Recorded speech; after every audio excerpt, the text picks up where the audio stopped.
पुरानी पेंशन बहाली को लेकर हमीरपुर संसदीय क्षेत्र के कर्मचारियों की हमीरपुर जिला मुख्यालय पर अनिश्चितकालीन क्रमिक अनशन 9वें दिन भी जारी रहा। अपनी मांगों को पूरा करने के लिए अनिश्चितकालीन क्रमिक अनशन पर बैठे हुए कर्मचारियों के समर्थन के लिए कांग्रेस विधायक इंद्रदत्त लखनपाल ने समर्थन दिया और कर्मचारियों के साथ अनशन में हिस्सा लिया। लखनपाल ने कर्मचारियों की मांग को जायज ठहराते हुए जल्द सरकार को कर्मचारियों के हित में निर्णय लेने की बात कही। बरसर विधायक इंद्रदत्त लखनपाल ने कहा कि कर्मचारी वर्ग की हड़ताल को समर्थन देने के लिए हमीरपुर आए हैं और कर्मचारियों की मुख्य मांग ओल्ड पेंशन स्कीम को सरकार को बहाल करनी चाहिए, क्योंकि कर्मचारी अपनी मांग को विधानसभा के अंदर और बाहर भी रख चुके हैं, लेकिन सरकार ने मांग को अनसुना किया है। उन्होंने कहा कि प्रदेश में कर्मचारी बहुल्य प्रदेश है, इसलिए सरकार को जल्द कर्मचारियों की मांग पर अमल करना चाहिए। उन्होंने कहा कि न्यू पेंशन स्कीम से कर्मचारियों को बहुत नुकसान हुआ है। विधायक इंद्रदत्त लखनपाल ने कहा कि आजादी के अमृत महोत्सव के कार्यक्रमों में सरकारी मशीनरी का जमकर दुरुपयोग किया जा रहा है। उन्होंने कहा कि आजादी के कार्यक्रमों में सरकारी लोग होते हैं, लेकिन विधायकों को कभी न्योता तक नहीं दिया है और सरकार का पैसा खर्च करके भाजपा का प्रचार करने में डटे हुए हैं। बता दें कि सरकार के साथ संघ द्वारा हर माध्यम से अपनी मांग को उठा चुका है, लेकिन सरकार द्वारा कोई निर्णय नहीं लिया गया है। इसलिए संघ द्वारा हर संसदीय मुख्यालय पर क्रमिक अनशन को शुरू किया है और अब हर ब्लॉक के कर्मचारी जिला मुख्यालय पर पहुंचकर इस हड़ताल में अपनी भागीदारी सुनिश्चित कर रहे हैं। जब तक उनकी मांगों को नहीं माना जाता है, तब तक यह हड़ताल जारी रहेगी। आज हिमाचल प्रदेश के जो कर्मचारी वर्ग हैं विभिन्न विभागों के, चाहे स्कूल के हैं चाहे अन्य विभागों में हैं, उनसे यहाँ पर मिलने का कार्यक्रम आज मैंने रखा था कि शायद इनसे चलकर मिलूँ।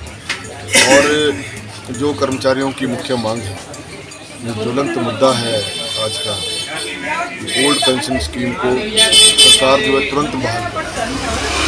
और इसमें कर्मचारी वर्ग जो है बड़े लंबे समय से अपनी मांग को विधानसभा के उसमें भी रख चुके हैं। विधानसभा के बाहर भी इन्होंने अनशन किया, प्रोटेस्ट किया, लेकिन वहाँ भी सरकार ने जहाँ इन कर्मचारियों के ऊपर पानी की गोले बरसाए और लाठीचार्ज तक भी किया और कुछ कर्मचारियों को सस्पेंड भी किया, जो अति निंदनीय काम है। देखिए, हिमाचल प्रदेश जो है कर्मचारी बहुल्य प्रदेश है और हर घर में आपको एक या दो कर्मचारी कार्यरत मिलेंगे। पहले जब हमारा प्रदेश बना था उस समय नौकरी की तरफ इतना रुझान नहीं हुआ करता था लोगों का। सरकारी जॉब में लोग कम जाते थे और फौज की तरफ ज़्यादा भाग लेते थे, खासकर जिला हमीरपुर के लिए। धीरे धीरे जैसे जैसे फौज में कटौती होती गई, जिला हमीरपुर के लोग अपनी मेहनत और कर्मठता के साथ उच्च पढ़ाई लिखाई करके सरकारी कार्यालयों में नौकरी में लगे। उस समय तक जो 2002 से पहले कर्मचारी सेवानिवृत्त हुए हैं, उन्हें तो पूरी पेंशन का लाभ मिलता है।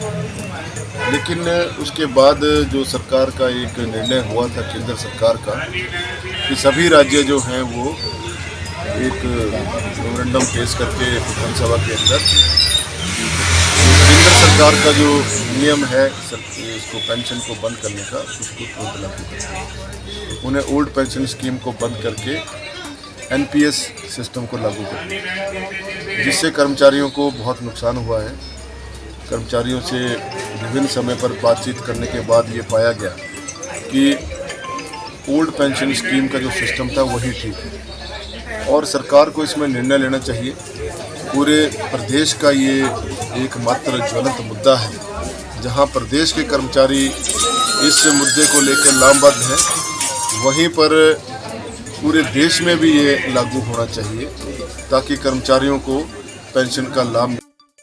आरोप प्रत्यारोप लगाने वाली बात है, हर चीज़ का एक समय होता है। अगर हमने पिछले 5 साल में नहीं लगाया तो आपने क्यों नहीं लगाया? ये तो डबल इंजन की सरकार है, वही तो हम इनसे कह रहे हैं और कर्मचारी भी इनसे यही कह रहे हैं कि अगर कांग्रेस ने नहीं लगाया तो आप लगा दो। हम तो मांग कर ही रहे हैं, तो ये राजनीतिक आधार पर कोई बात नहीं है, ये तो कर्मचारियों के हितों की बात है और बड़ा भारी तबका जो है समाज के साथ जुड़ा हुआ है कर्मचारियों का, तो उसमें मैं नहीं समझता कि सरकार को ऐसी बात करनी चाहिए, क्योंकि वो हर बात को राजनीतिक पुष्ट करते हैं। और सबसे बड़ी बात है कि आज आप देखिए जिस प्रकार से प्रदेश सरकार सरकारी पैसे का दुरुपयोग कर रही है, सरकारी मशीनरी का दुरुपयोग कर रही है। अभी वो 75वां अमृत महोत्सव कार्यक्रम बना रही है। आप मुझे बताइए कि उस कार्यक्रम में जिसको वो सरकारी कार्यक्रम कह रहे हैं, उसमें केवल मात्र सरकार के लोग होते हैं, और जो सरकार में तो हम लोग भी हैं। हम लोगों को तो आज तक उन्होंने कभी न्यूनता तक नहीं दिया कि आप इस कार्यक्रम में आए। वो इस कार्यक्रम के बहाने सरकार का पैसा खर्च करके, सरकारी मशीनरी का दुरुपयोग करके जो है भारतीय जनता पार्टी का प्रचार कर रहे हैं।